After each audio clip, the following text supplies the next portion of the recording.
Horas, Mejua-jua, Ahoy, Enjua-jua, Yahowu, dan salam sejahtera bagi kita semua.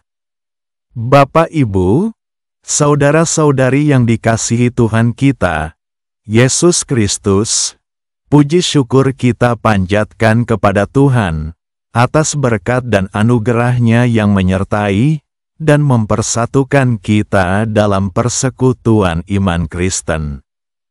Topik khotbah yang menjadi bahan renungan untuk menguatkan iman dan roh kepercayaan kita kepada Tuhan Yesus Kristus, serta dalam rangka untuk menyalakan api semangat kita di dalam menjalani aktivitas pelayanan pada ibadah Minggu ke-18 setelah Trinitatis, tanggal 29 September tahun 2024 ini, tertulis di kitab Psalmen 124 ayat 1 ayat 8, atau kitab Mazmur 124 ayat 1-8, yang bertemakan, pertolongan kita adalah dalam nama Tuhan. Bapak Ibu, saudara-saudari yang dikasihi Tuhan Yesus Kristus, sepanjang hidup kita di dunia ini, pernahkah kita merenungkan perbuatan-perbuatan hebat dan kasih karya spektakuler yang telah dilakukan Tuhan, lalu menaikkan ungkapan rasa syukur dan berterima kasih kepada Tuhan Allah Bapa?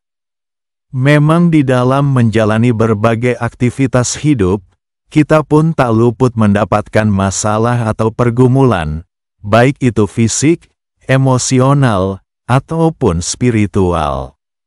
Bagi orang percaya, masalah atau pergumulan hidup adalah bunga-bunga kehidupan yang harus kita yakini akan semakin mempercantik dan memperindah perjalanan kehidupan kita di dunia ini. Sebab, sesungguhnya melalui setiap masalah dan pergumulan yang ada, Tuhan ingin menguji iman dan membentuk kita anak-anaknya menjadi dewasa rohani. Bukan bayi rohani yang terus-menerus hanya bisa merengek dan selalu minta diperhatikan. Ingat ketika Tuhan Yesus mengajak para murid-muridnya pergi ke danau. Pada kisah tersebut sangat terang benderang, meskipun Yesus mengetahui akan datang badai gelombang, tapi Yesus tetap mengajak murid-muridnya naik perahu menghadapi badai gelombang yang akan terjadi di danau tersebut. Namun, badai dan gelombang datang begitu dahsyat menghantam perahu, seketika langsung berhenti, dan danau pun menjadi teduh setelah Tuhan menghardiknya. Diam. Tenanglah, lalu angin itu reda, dan danau itu menjadi teduh sekali. Baca kitab Markus 4 ayat 39. Artinya, Tuhan mengizinkan hal itu terjadi untuk menguji iman para murid-Nya, dan menunjukkan bahwa Dia mempunyai kedaulatan penuh atas seluruh ciptaannya. Demikian pula dengan kita, harus kuat menghadapi masalah atau pergumulan apapun, karena ada Yesus bersama kita. Dia tidak akan membiarkan kita menghadapi semua itu sendirian. Bapak Ibu, saudara-saudari yang dikasihi Tuhan kita, Yesus Kristus. Sangatlah tepat, jika memang hidup kita berjalan bersama dengan Tuhan, karena hanya Tuhanlah sumber pertolongan dalam menjalani kehidupan ini.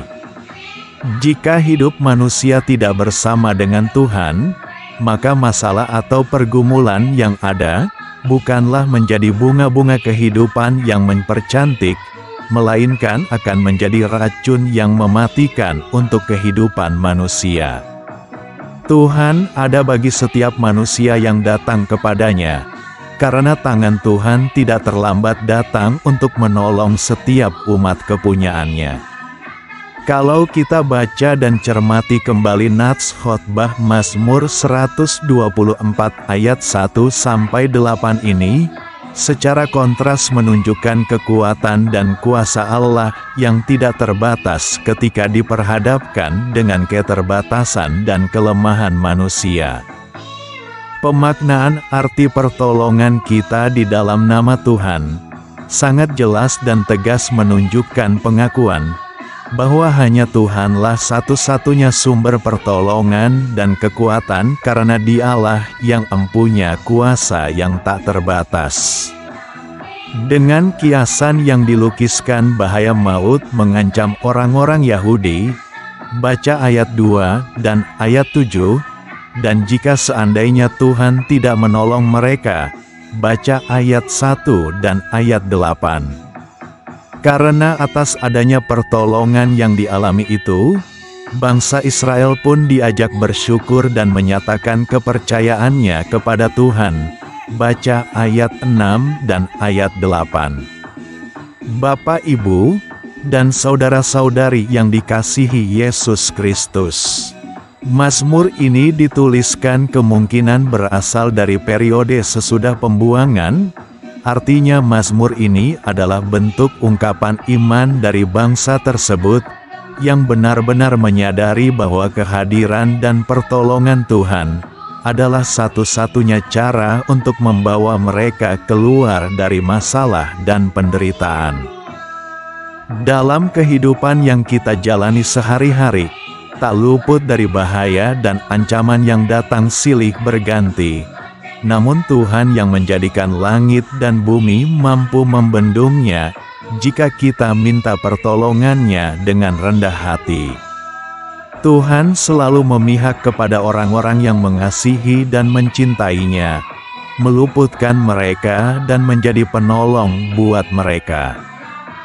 Begitu juga dengan kedatangan Yesus Kristus, yang datang untuk kita manusia yang hidup selalu di bawah ancaman dan kebimbangan di dalam menjalani kehidupan ini. Melalui kematian dan kebangkitannya itulah yang membebaskan dan membawa kita kepada kepastian hidup, bahwa hanya di dalam Yesuslah jiwa kita tidak lagi dalam kungkungan dosa, dan jerat pun tidak lagi mengancam kita. Puji dan masyurkanlah Allah dalam Yesus Kristus, oleh karena pertolongannya dan kasih-Nya yang tak terhingga kepada kita umat manusia. Setiap orang pasti punya keinginan nan indah dan harapan tertentu dalam hidupnya, di mana hal paling membahagiakan adalah saat semua harapan itu terwujud menjadi kenyataan. Lalu bagaimana dari sekian banyak harapan itu? Ternyata ada beberapa harapan meski telah sekian lama diusahakan dan didoakan dengan sungguh-sungguh, namun tak kunjung membuahkan hasil. Atau mungkin sampai saat ini, masih ada persoalan, tantangan, masalah-masalah yang tak kunjung selesai dengan baik, bahkan berbagai harapan dan kerinduan yang belum menjadi kenyataan, baik secara pribadi lepas pribadi, maupun dalam pelayanan kita di gerejanya. Kita pun senantiasa optimis, dan tak harus putus asa, ataupun menyerah. Sebab, bila kita terus bersandar pada Tuhan, dan menyerahkan sepenuhnya kendali hidup kita ke dalam tangan pengasihan Tuhan, maka hal apapun yang kita hadapi, Tuhan akan tetap dan selalu menyatakan pertolongannya kepada kita sesuai dengan kehendak-Nya, dan pasti akan membuat kita bersuka cita dan memperoleh kebahagiaan. Bapak, Ibu, dan saudara-saudari yang terkasih di dalam Tuhan Yesus Kristus, apapun yang menjadi persoalan hidup, maka dengan keyakinan penuh dan iman yang teguh, harus kita serahkan seluruhnya ke dalam tangan pengasihan Tuhan, dan Tuhan pun pasti akan menyatakan pertolongannya. Ingat teks yang tertulis di kitab Pengkhotbah 3 ayat 11, yang dengan jelas dan mengatakan, Ia membuat segala sesuatu indah pada waktunya. Jadi bukan waktu kita, Tetapi waktunya Tuhanlah yang sepenuhnya terjadi atas perjalanan hidup kita di dunia ini. Tuhan tidak akan membiarkan kita dicobai sedemikian rupa sampai di luar batas kemampuan kita. Jadi pada setiap percobaan-percobaan yang masih diperkenankan Tuhan untuk kita alami, adalah percobaan-percobaan biasa, yang tidak melebihi kekuatan kita manusia. Sebab Allah setia, dan karena itu, Ia tidak akan membiarkan kita para umat-Nya dicobai melampaui kekuatan kita. Penting kita ingat dan pahami, pada waktu kamu dicobai, Ia akan memberikan kepadamu jalan keluar, sehingga kamu dapat menanggungnya. Baca kitab 1 Korintus 10 ayat 13. Sering kali kita lupa bahwa hidup ini hanya sebentar. Lebih suka tetap berada di dalam lingkaran zona aman di kesuksesan kelompok, di mana bila ada larangan atau teguran dan kritik, langsung menjauhkan kelompoknya dari gereja. Atau sibuk karir, untuk meraih kesuksesan sendiri dan tak mau capek dan pusing untuk mewujudkan berbagai impian para jemaat yang telah bertahun-tahun merindukan adanya pelayanan spiritual prima dari para pelayan yang selama ini aktif melayani Tuhan dan gerejanya. Bagaimana mungkin buah anggur dapat menjadi arak kalau tidak diperas sedemikian rupa? Atau akankah buah kelapa sawit akan menghasilkan minyak goreng terbaik yang rendah kolesterol bila tidak ditekan? Bapak, Ibu, dan saudara-saudari, kita patut bersyukur bila Tuhan masih berkenan mendidik kita melalui masalah dan pergumulan yang datang silih berganti, sehingga kita beroleh pengalaman yang sangat berharga berjalan bersama Tuhan. Iman kita pun akan semakin bertumbuh, dan pada saatnya kita pun akan beroleh kekuatan untuk mengerjakan berbagai pekerjaan, terkhususnya sebagai pelayan yang melayani Tuhan, gerejanya, dan persekutuan sesama. Sebagai manusia biasa bisa saja kita berkata banyak hal yang tidak mungkin terjadi, tetapi bagi Tuhan tidak ada yang mustahil. Seperti firman-Nya yang tertulis di kitab Matius 7 ayat 7, "Mintalah, maka akan diberikan kepadamu. Carilah, maka kamu akan mendapat. Ketoklah, maka pintu akan dibukakan bagimu." Deklarasi iman yang digambarkan oleh nats khotbah yang tertulis di dalam Mazmur 124 ayat 1 sampai dengan ayat 8 ini, sangatlah jelas menguatkan dan memberi kepastian kepada kita umat Kristen, yang dalam hal ini adalah kepunyaan Tuhan, untuk sepanjang waktu senantiasa percaya dan berjalan tidak dalam keraguan, tetapi optimis dalam menggapai kemenangan.